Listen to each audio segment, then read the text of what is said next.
Like, what are those little habits that old money has that keeps them rich? Old money tends to do boring things. New money's like strippers. What are you doing?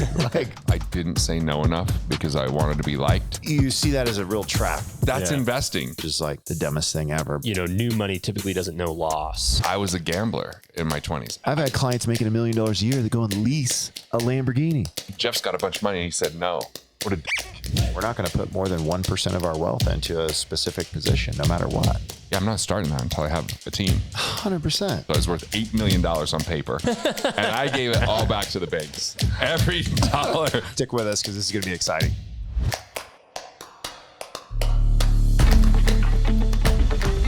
Old money is a lot different than new money. What are those little habits that old money has that keeps them rich? Yeah, first off, if I'd have known Jeff early on in my life, I would have a lot more money right now because I'm completely new money because he works with a lot of old money and new money. And he's teaching these new money people the old money habits to make wealth more sustainable, predictable, and something that helps them reduce risk.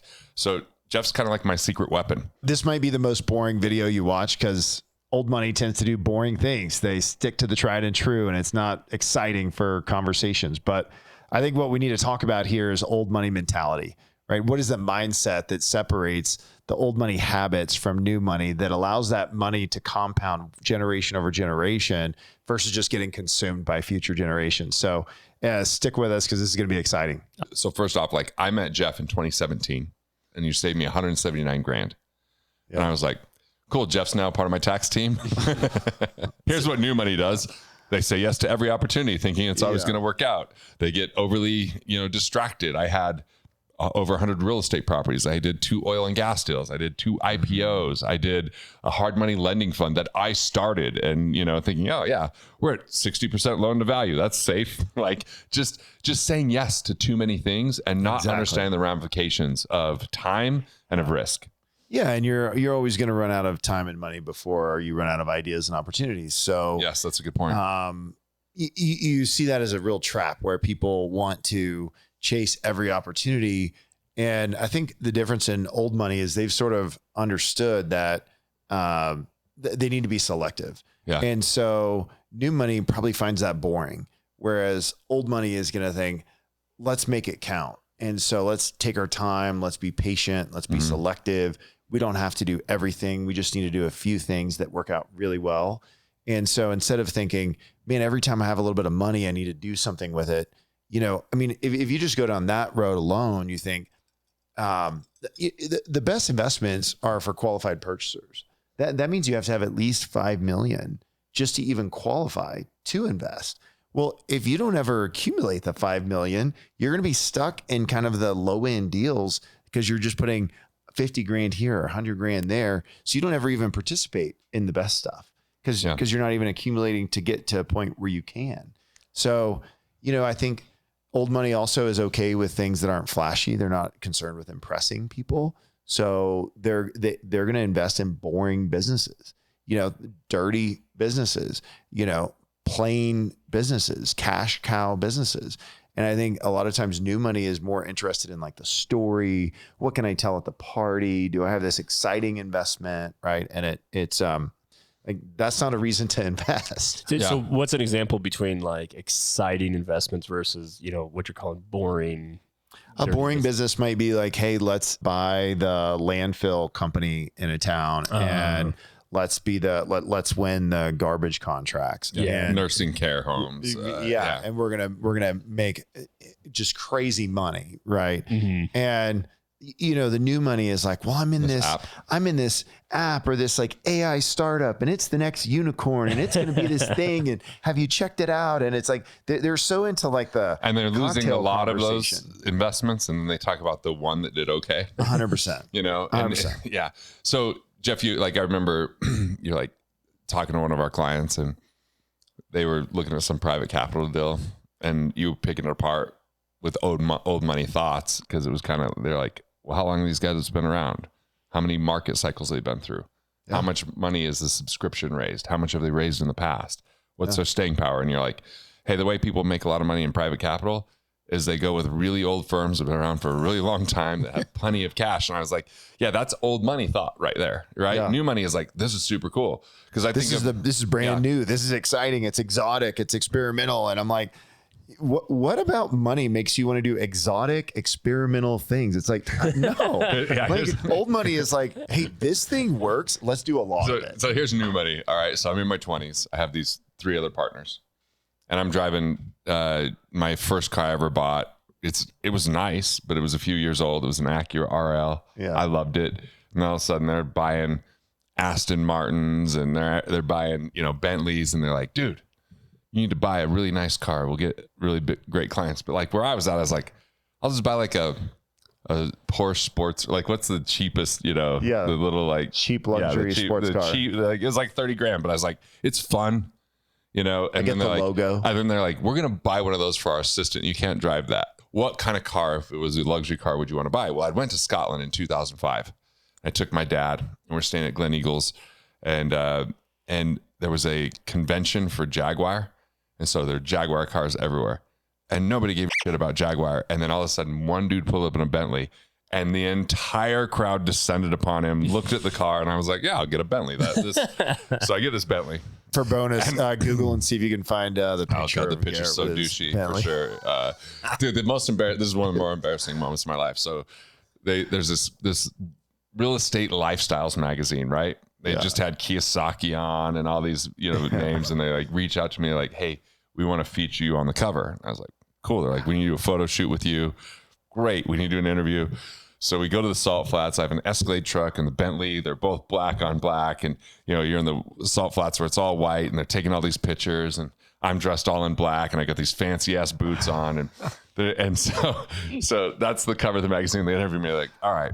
And at the time, I'm in my early 20s from a small town that I just, been in Salt Lake for a few years. So I was worth $8 million on paper. Yeah. And I thought, it's so big. I'm in my 20s. I just want to be a multimillionaire before 30. I'm 28. I'm worth $8 million. Audited financials, feeling so good. They interviewed me like, hey, so new money. They're like, hey man, like what's next for you? Like, well, I've just done so well. It's about giving it back. And I gave it all back to the banks. Every dollar. I should have said something different than that. Oh my God. I don't even know if I have that article anymore, because I can still see the cover in my mind, but it was just so ridiculous. And that's new money. Yeah.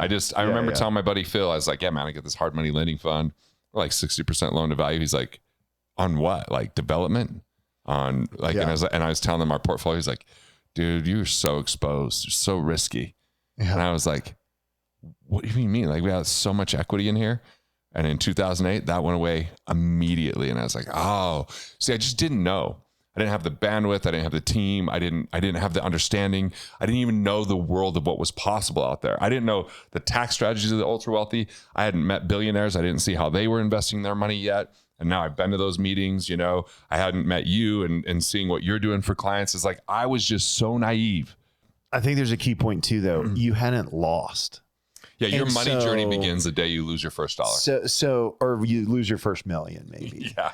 But the people that probably suffer from this the most are the people that haven't had a big loss in life. And so if you have new money and all you've ever done is win and succeed, it gets to your head and you think, I can't lose. Like, this is easy. I'm made for this, and everything I do turns to gold. And so I really thought that in my 20s, I Midas. Yeah. But then I told my son, we were in Vegas, I go, hey, these buildings aren't built by winners. No. And he was just like, I saw the look in his eyes, he's like, holy shit. Yeah. We're giving them the money if we gamble. And I was like, I was a gambler in my 20s. I didn't know I was a gambler. I thought I was smart, but I was lucky. The timing was right. There's a story in there that I think old money sticks to as well, which is they go really deep and really far in the stuff that they know. New money, new people that are new to making money, they get bored easily, and they want the excitement. And old money is okay with things being boring. So what that means is, like, whatever you did that made the first 8 million, old money would say, hey, we have proof of concept. We have something that's working. how do we just go deeper and farther in this thing without being distracted, without looking around and thinking, I've got this shiny object syndrome. They're going to be okay just saying, we have this thing that's working. Now let's scale it. Let's build it and grow it, and continue that process versus saying, well, I'm so bored of this. You know, what's interesting is most of the people we work for are all first generation creators, founders, the makers, the builders, the entrepreneurs that came up out of nothing. And what's interesting to me is most of them are familiar with the risk in their business enough to understand how it could all go away tomorrow. Mm-hmm. And so almost every entrepreneur, we're talking to successful entrepreneurs that make millions of dollars a year. And almost every one of them wants to have something other than their business that makes them money. And it's like, well, the thing that the best investment you've ever made, the thing that's making you millions of dollars a year, and you have some anxiety because you know where the pitfalls are, you know where the cracks are, you know where the things are that could fall away. And so they think, you know what I'll do is this thing that's been so good for me, I'm going to go try and do something else because surely the something else will somehow give me a greater sense of security and peace, when in reality, the something else you don't know even half as well. And so if we just took the thing that's working and say, let's just write down, let's just get clear about all the pieces that are causing you to be nervous, have anxiety, all the cracks, all the failure points, identify all those points of failure. And then let's just start addressing them. And then we're building a fortress. And that's what old money does, is they think long-term. They think, how do I build something that's going to last a really long time? How do I build things that are going to outlast me? How do I build things that, and I've kind of gotten on this kick just like in like a personal way, like thinking, I hate buying stuff that's going to just break and outlast. Like I was telling my wife just the other day, this is random. I was like, I really love this cast iron pan that we cook in. You know why? Because that thing's going to last forever. And I'm like, I just like things that are really high quality. They're going to last forever. Unless it's something that I think is just dispensable. And then I want the cheapest thing because I'm going to break it and replace it and break it and replace it and break it. But other than that, I like things that are like, how do we make it a fortress? And I think that's what you see old money do. That's how they go generationally and compound wealth, is because they fix the things instead of thinking, I know my business, I got lucky and I have this imposter syndrome and I have this insecurity about it. And I feel like I could lose it all tomorrow. So you know what I'll do is I'll just do like real estate like you did and think, well, there's nothing wrong with that. You can't lose in that. So why don't I just say, I'll just try to build up my real estate as fast as possible. Because then when this thing maybe blows up on me, I'll have that to fall back on when you don't know what you're doing in real estate. And then that can set you back farther, right? Jeff, think about how much wealthier would I be if I followed the thing that I've been most impactful in the world for. I mean, it's the thing that I never wanted to be impactful in. It was like the thing that I found to be a bit boring. And I wrote a book that ended up being the biggest book on the topic, and I don't get paid on that very thing, Yeah. So like I've made people millions and millions and millions and millions of dollars selling boring life insurance, which is like the most boring thing that no one wants to talk about. Right. and yet I created this wrapper where it makes it fun to talk about legacy and, all this. And my wife will say sometimes, what if you could have just been like, okay, selling insurance? Like, cause all these people that have sold insurance for my leads, she's like, you're smarter than them, more creative than them. And yet they're just consistent and they've got plenty of money. Yeah. And you've got companies that are hundreds of years old. Yeah. I mean, they've been doing that for a long time. It's a topic that is not the most exciting topic, but there's really wealthy people and think about the family that has founded Waste Management. I mean, okay, you get really successful with garbage, or think about like utility contractors, excavation work, civil construction. You're like, oh, it's dirty and it's hard, and we make a lot of money digging ditches, but there's something to be said for doing the stuff that other people don't want to do, because so many people are attracted to the exciting conversation topic. And I think also the thing about, as I say that about exciting conversation topic, new money is more, I think oftentimes about being rich, and rich is probably more about the things that you can see and the money that you spend. And wealth is about the money you never see and that you never spend. And so the old money families are going to accumulate significant wealth that no one will ever really know about from the outside looking in, because you can't see it. They're not wearing it. They're not spending it. They're not putting it on a show. And so, I think there's an element of like rich being probably more even about income and wealth being about real assets. So when you have new money, look, a lot of people that come from nothing, they want some validation in life. And so they're looking for, they want their mom and dad to say, I'm proud of you. They want their siblings to say, wow, I'm proud to be your sibling. They're looking for some validation and affirmation. And especially in the United States, our society really affirms people for like, oh, look at that car that you got. It's just like the dumbest thing ever. But it's not that you can't have a nice car. It's just, it's all relative, right? If you're worth 100 million and you have $1 million car, it's like, okay, like whatever. Yeah, it's fine. But I've had clients making $1 million a year that go and lease a Lamborghini, and you're like, what are you doing? Like, right. Well, so it's dumb. like, I remember we have a mutual friend where you're like, he's driving a Honda Pilot. He's worth $100 million. Yeah. Yeah. Honda Pilot, you like pull up but that's the thing is like, there's a sense of self-confidence and security going, I'm good. And I really don't care what you think. So they're not out to impress. They're not out to, they've done, and that's probably some deeper psychological work and going back to your childhood. I think most entrepreneurs probably have something from their childhood that motivates them and gives them a sense of something to prove, that puts that chip on their shoulder, which is great. That motivation fuels the fire and you build amazing things, and it's so good. But you also have to then create that internal reconciliation and find a way to be at peace without needing everyone in the world to, celebrate you or, just look at what social media is. I mean, that's what it feeds on, right? People looking for, how many likes did I get, and hearts and comments and things. And wealthy people tend to just not care about as much of those things. The old money, especially, they're just secure in who they are. So going back, you talked about how new money typically doesn't know loss. Would old money know loss if they were born into this fortune? Yeah, so that's really difficult. I mean, that depends on the generation and the family they come from and what kind of teaching and, how the kids are raised and whatnot. Are you raised with entitlement? Are you raised with work ethic? I mean, I didn't grow up in a poor family, but my parents had us convinced we were all poor growing up.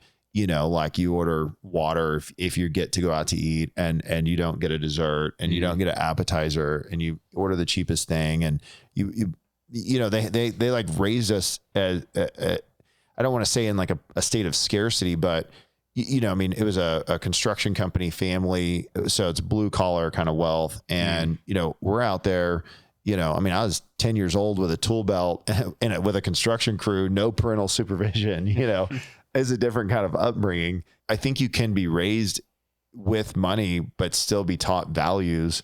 But that depends on the parents, right? If you raise entitled kids, you're going to get a different outcome, I think. And you see that with statistics or something like less than 15% of companies ever make it to third generation. It's really difficult to do that. But you've got to set a lot of intention and you've got to put as much vision into your family dynamic work and prioritize that.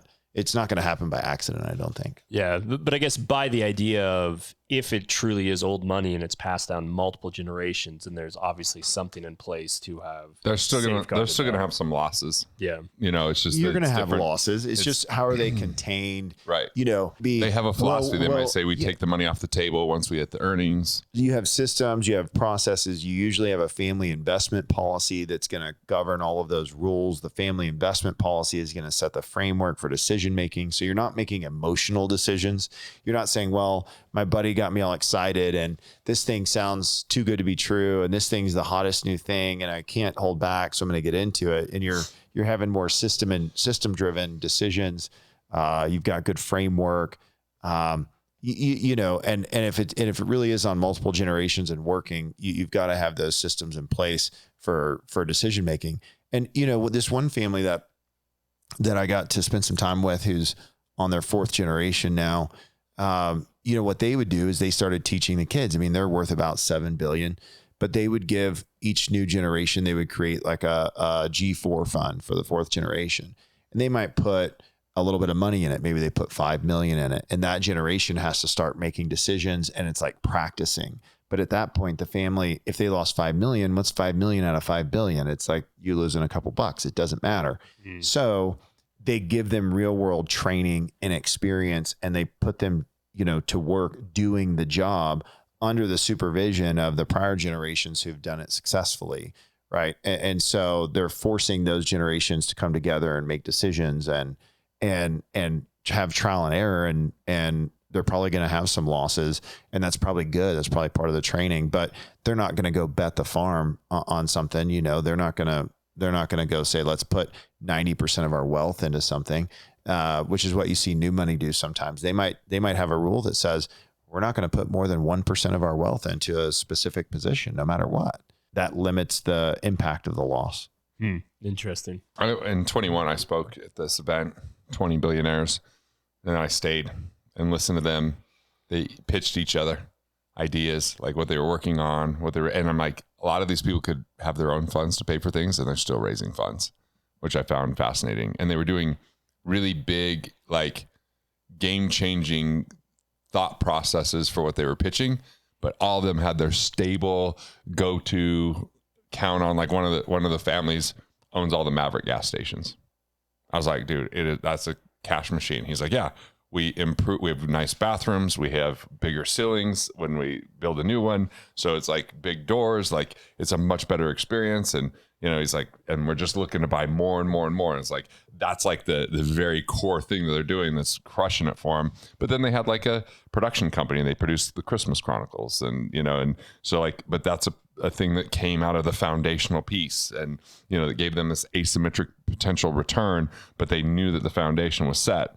And yet there's people talking about, hey, we can, cotton takes up a lot of water to make. We have an alternative, and we're raising funds for it. And they're all listening and, seeing if they have connections, and then they're learning from each other, and and they have their own financial teams that work just for them, right? Like you're working with wealthy people with your family office. So there's a certain criteria that gets them access to, different things than just the average person's getting.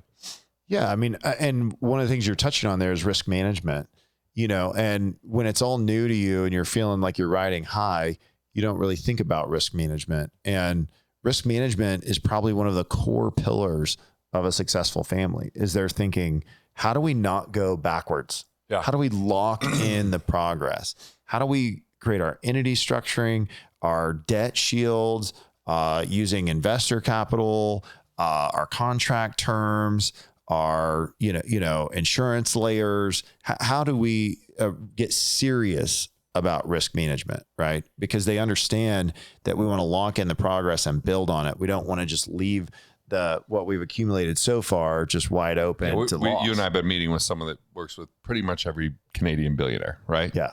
And what 50% of the call is he's talking about all the risk management tools that they're using for all the things that they're doing for people. Right.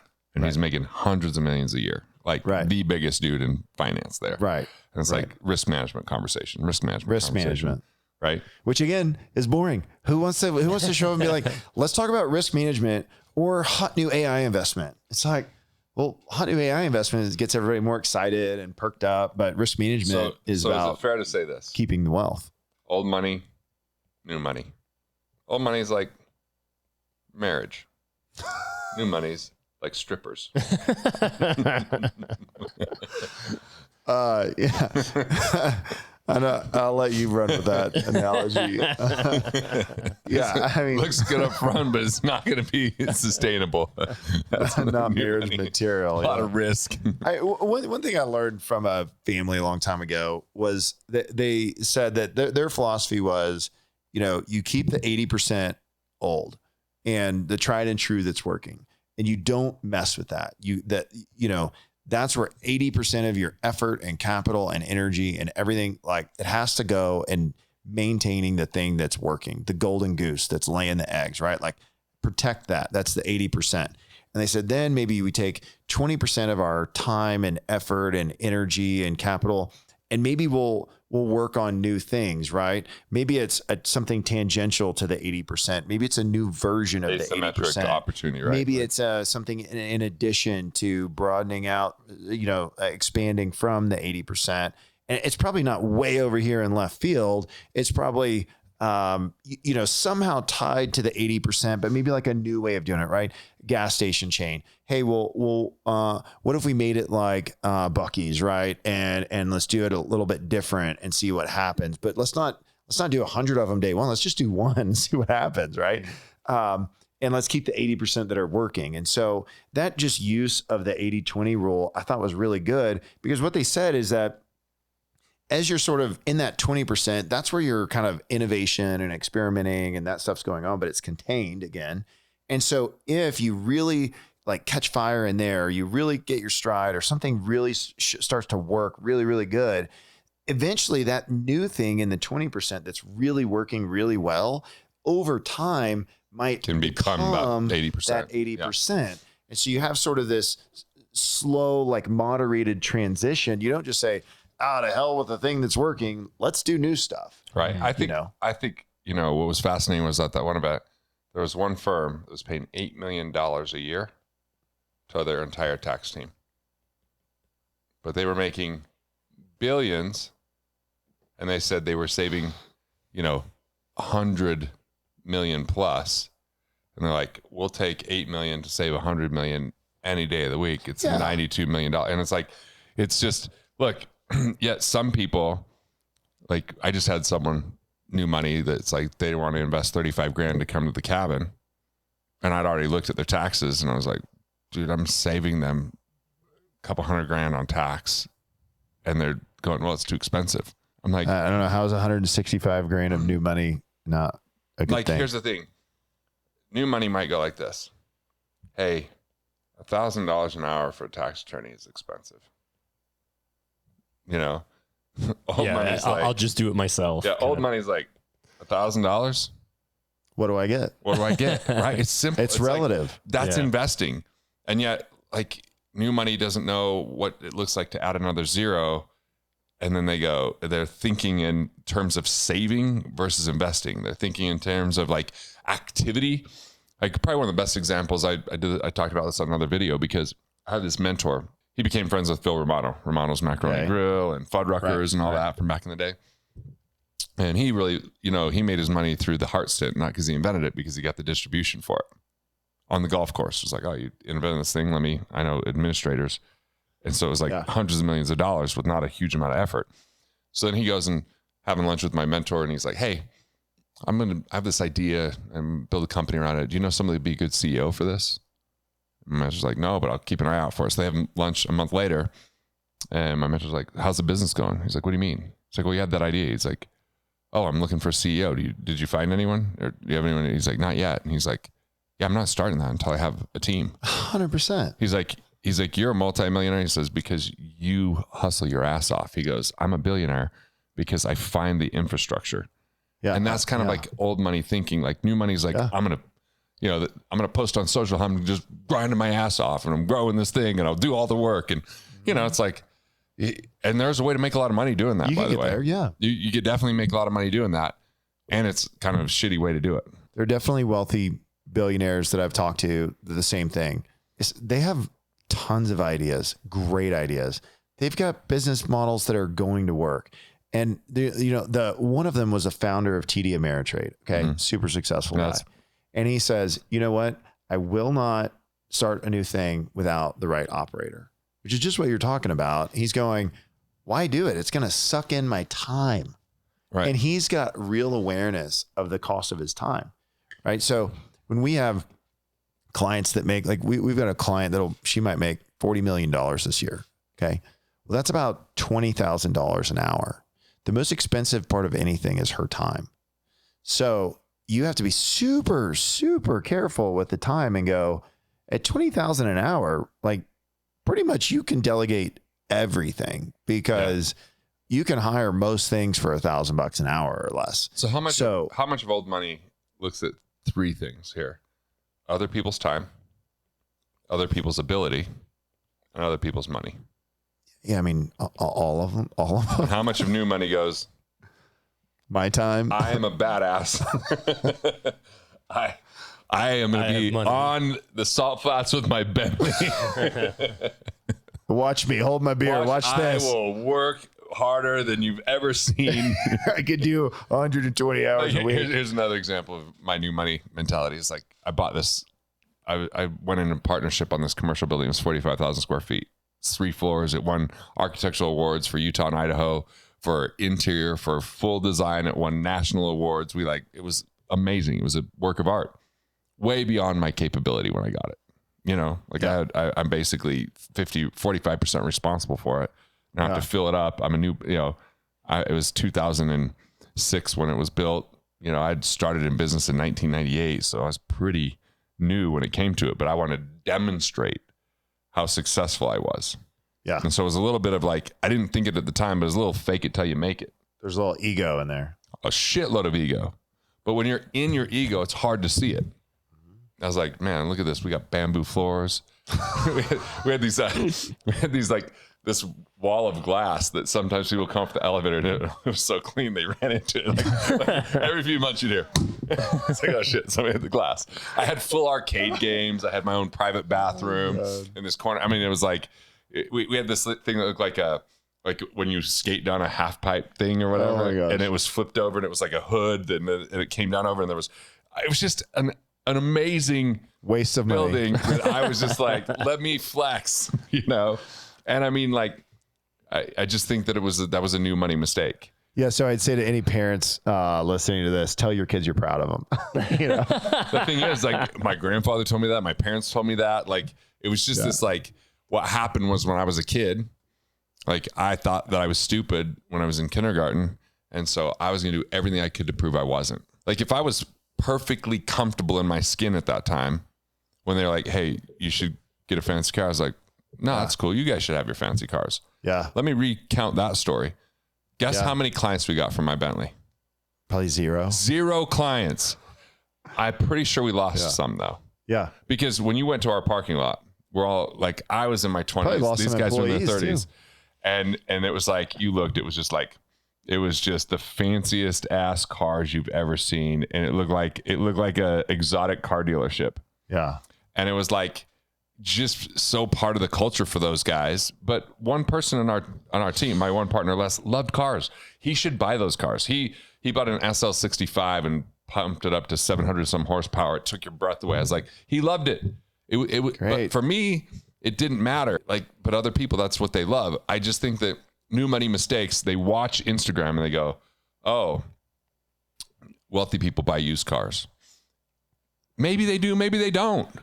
Or they go, oh, wealthy people buy exotic cars. No, wealthy people make money with a business or investing. And then when they are established, they choose to buy things that they value. This is the craziest shit. Those 20 billionaires, I gave them this wine tool. It was a piece of coal from my dad's mine as the handle. Yeah. And then it was a wine opener. I would say, hey, this is to remind you all the hard work it took to get here, but to celebrate the wins along the way. Give it to this guy. And he's like, oh, I can't take that. I was like, why? He's like, well, they'll confiscate it on the flat and check bags. I was like, oh, you flying commercial? I mean, he was one of the wealthiest dudes in the room. Literally lives in a bunker in Massachusetts, like the first investor in Uber, like crazy amount of wealth. He's like, yeah. I'm like, do you fly first class? He goes, no. Why would I fly first class? Like the dude is to categorize that you have to fly private or that you have to drive a fancy car, or if you have to drive a used car. It's like, look, we're looking at the wrong thing. The core is, how do you create value?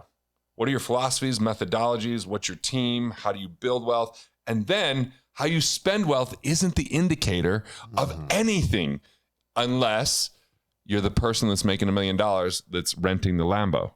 That's an indicator that you're trying to fake it till you make it. When you're a 28-year-old with a 45,000 square foot building that's winning architectural awards, you're a bit over your skis, which I had to live in that stress. Yeah, because I think like old money, some people like, we did a video on why do people think wealthy people are dicks? And part of it is because they have boundaries. New money doesn't have boundaries.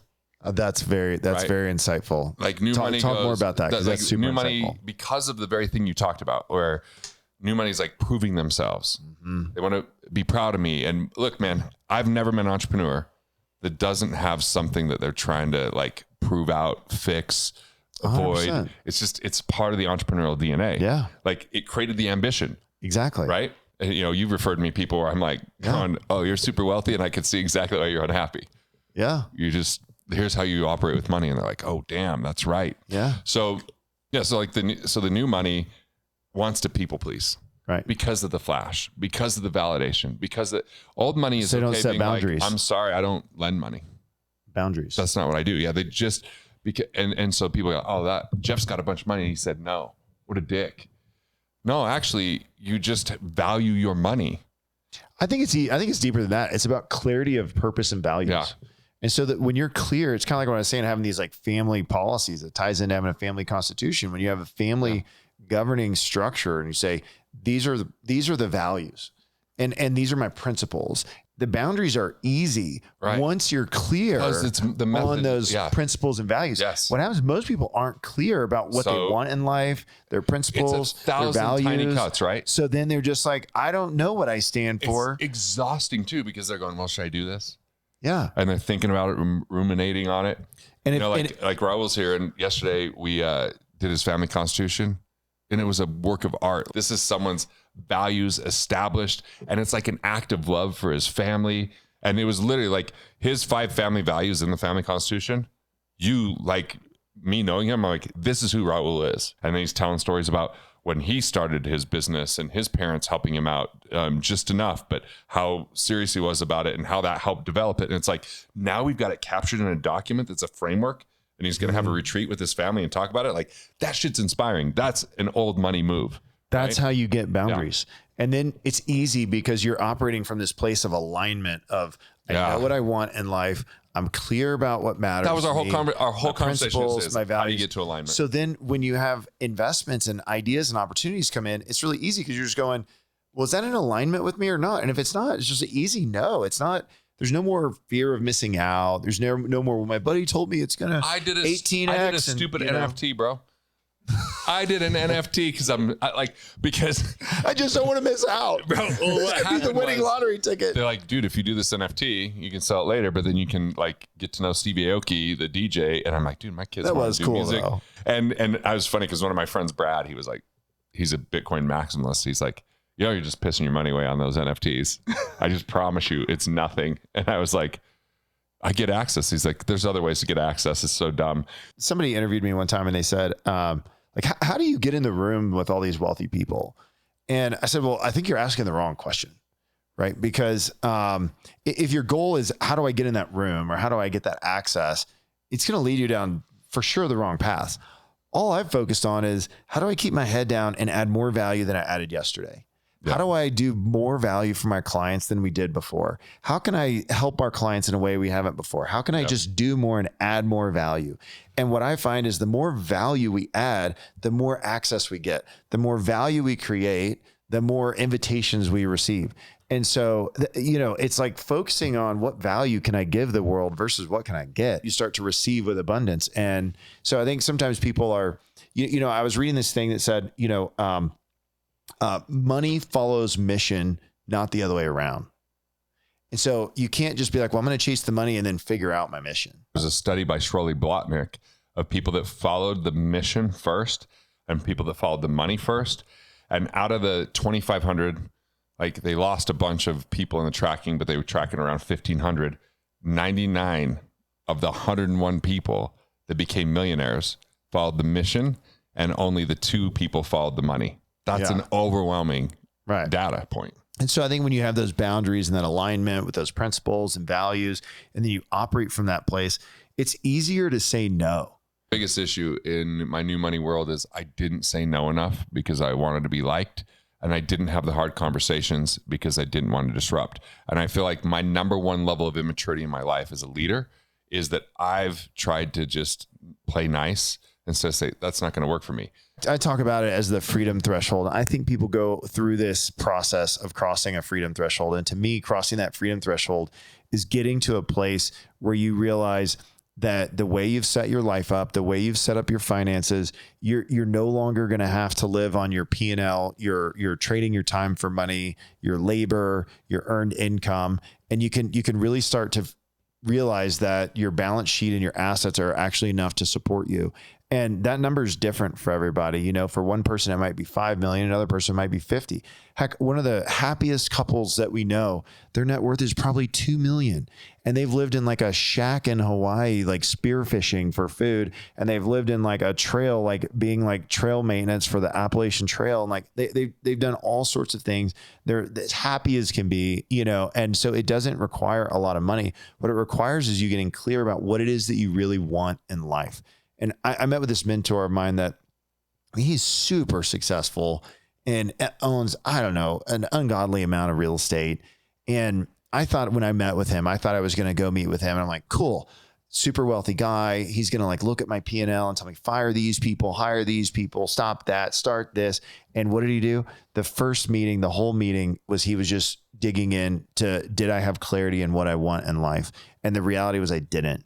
And he said, it's okay. Most people go through life without ever figuring out what they really want in life. So for 2 years, I thought this guy was going to teach me about how to manage my P&L. I thought he was going to teach me about, you know, hiring and firing and marketing and all these things. You know what we did for 2 years? We met every single month. And all we did was talk about getting clear about what it is that I want in life, purpose, principles, values, creating that alignment.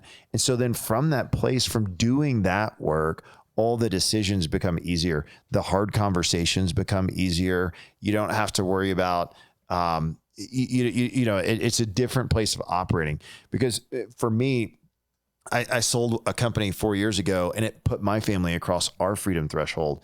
And we didn't need a lot to get across it. But by getting across it and internalizing that, I realized that prior to crossing that, I was operating in life from a sense of high need. I need this deal. I need this employee. I need this client. I need this thing to happen. I need whatever.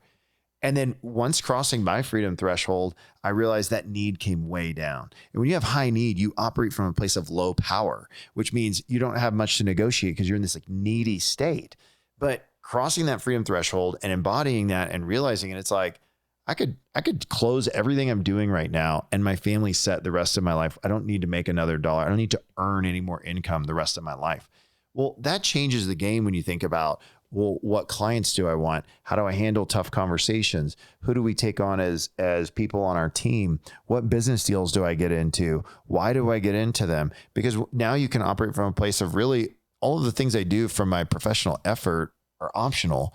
And so I think maybe an advantage old money has is that they are across their freedom threshold and maybe they understand that and they can operate from a place of high power and low need at an earlier state. And so I think what happens when you're an entrepreneur and you're building and you're growing and you're new money is, you know, maybe you haven't crossed that. And so the thing that you're most desperate for is how do I get that piece of feeling that security and knowing, hey, I've just done this superhuman effort to birth this idea into existence. It's crazy. I mean, the odds are against all entrepreneurial success.